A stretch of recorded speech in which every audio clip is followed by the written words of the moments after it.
안녕하세요. 연민아입니다. 오르는 아파트, 그리고 오르지 않는 아파트에 대한 저만의 그런 기준들을 공유를 해드리려고 해요. 제가 얼마 전에 아파트를 매도를 했는데요. 제가 20년 8월에 이사를 했습니다. 그 한 번의 선택으로 1억을 버느냐, 1,000만 원을 버느냐로 나뉘어졌는데요. 부동산에 대해서 너무 몰랐기 때문에 그런 선택을 했습니다. 다행히 손해는 보지 않았지만 부동산에 대해서 아무것도 모르는데 어떤 아파트를 선택해야 될지라고 물어본다면 이 얘기를 꼭 해주고 싶은 마음에 영상을 찍게 되었습니다. 친구야, 이런 아파트는 사라. 구나 동해 대장 아파트입니다. 너무 비싼 거 아니야? 라고 생각할 수 있지만 그래도 어느 정도 금액인지 모르고 대략적으로 그냥 비싸다라고 생각할 수 있기 때문에 얼마 정도인지 평당가는 얼마인지 한번 확인을 해보시는 게 좋습니다. 왜냐하면 평당가에는 수요와 입지가 다 들어가 있어요. 이 정도의 입지에 이 정도 금액이구나. 아, 여기는 조금 어렵겠네. 다음 아파트, 그다음 아파트 이런 식으로 내려가면서 이렇게 눈을 넓혀보시면 좋은데 저 같은 경우도 내가 돈이 없었기 때문에 싼 아파트들은 막 다녔던 것 같아요. 결국 그런 아파트들은 환수율도 높지도 않고 그렇더라고요. 비싼 아파트부터 차근차근 내려오면서 대출 레버리지 내가 얼마큼 일으킬 수 있는지를 하긴 하고 나에게 맞는 아파트들을 찾으셨으면 좋겠고 그래도 이왕이면 내가 선택할 수 있는 것 중에서 좋은 것을 선택하는 것이 좋습니다. 두 번째는 역세권인데요. 역 근처 도보 10분 이내면 좋습니다. 세 번째는 초등학교 10분 이내입니다. 제가 엄마가 되어 보니까 저학년인 경우에는 초등학교 다니기가 너무 애기가 위험하잖아요. 소품화라고 하죠. 그런 아파트들이 보니까 훨씬 더 가격이 비싸더라고요. 나는 내 자녀는 중학생인데 고등학생인데 생각할 수 있지만 나중에 팔 것을 생각해서 수요가 많은 아파트를 선택하는 게 좋습니다. 초등학교를 끼고 있는 아파트들이 훨씬 더 거래가 잘 되고 더 비싸더라고요. 초등학교를 끼고 있는 아니면 도보로 10분 이내로 갈 수 있는 아파트를 선택하셨으면 좋겠습니다. 대단지의 브랜드 아파트를 선택하자입니다. 수요가 있어야 되기 때문에 여자들은 그런 브랜드에 약하잖아요. 옷 같은 경우도 가방 같은 경우도 명품이라 좋아하듯이 수요가 있는 브랜드 아파트였으면 좋겠고 대단지 같은 경우도 그 안에 커뮤니티 시설이 너무 잘 되어 있기 때문에 대단지를 선택하는 게 좋습니다. 만약 역 근처에 3분 이내에 300세대 아파트와 그리고 역 근처에 10분 이내에 1000세대의 브랜드 아파트라고 하면 1000세대를 선택하는 것이 더 좋습니다. 그리고 거기에 자연 환경까지 있다면 너무 좋은 환경이겠죠. 요즘은 힐링하는 거 좋아하잖아요. 집 근처에 멋진 숲이나 공원이 있다면 너무 좋습니다. 숲하고 공원만 있다면 그거는 빽.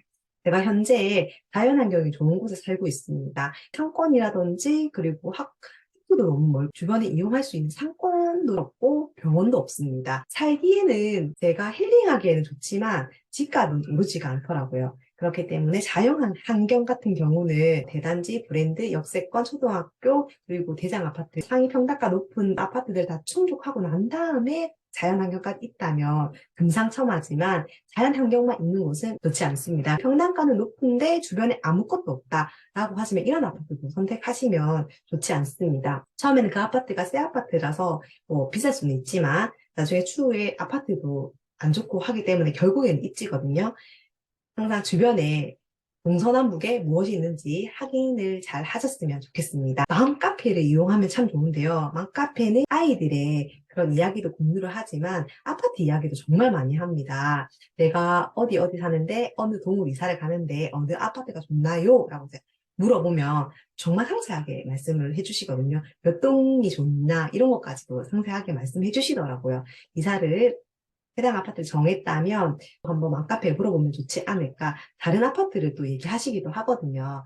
이 부분을 잘 활용하시면 좋을 것 같습니다. 말씀드린 이런 아파트들은 이미 비쌀지도 몰라요. 내가 있는 자금은 아직까지 그만큼 되지 않는다라고 생각이 든다면 이런 아파트는 피하라 라는 아파트를 말씀을 드릴게요. 첫 번째 초등학교가 이제 10분 이상 거리가 먼 곳, 그리고 복도식 아파트입니다. 앞전에 제가 신혼집으로 복도식 아파트에 살았어요. 오빠가 저랑 결혼하기 전부터 이제 그 집에 한 8년 정도 살았는데 팔았던 금액이 3만 원 손해보고 팔았거든요. 입지도 괜찮았는데 이게 오래된 아파트고 평당가가 처음부터 낮은 아파트다 보니까 상승 여력이 너무 약하더라고요. 동네에서 30% 적어도 50% 밑에 이 아파트는 절대로 사지 않으셨으면 좋겠습니다. 세 번째는 세대수가 200세대 미만인 곳입니다. 200세대 미만이라고 하면 이건 아파트를 하기에도 너무 애매하거든요. 정말 아파트들이 많은데 굳이 200세대를 고를 이유는 없는 것 같아요.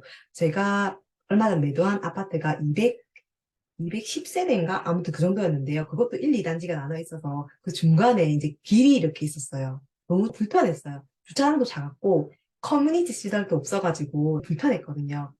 세대수가 너무 200세대 미만을 선택하지 말자라고 말씀을 드리고 싶어요. 네 번째는 주차 가능 대수는 한 대 이하인 곳이었으면 좋겠습니다.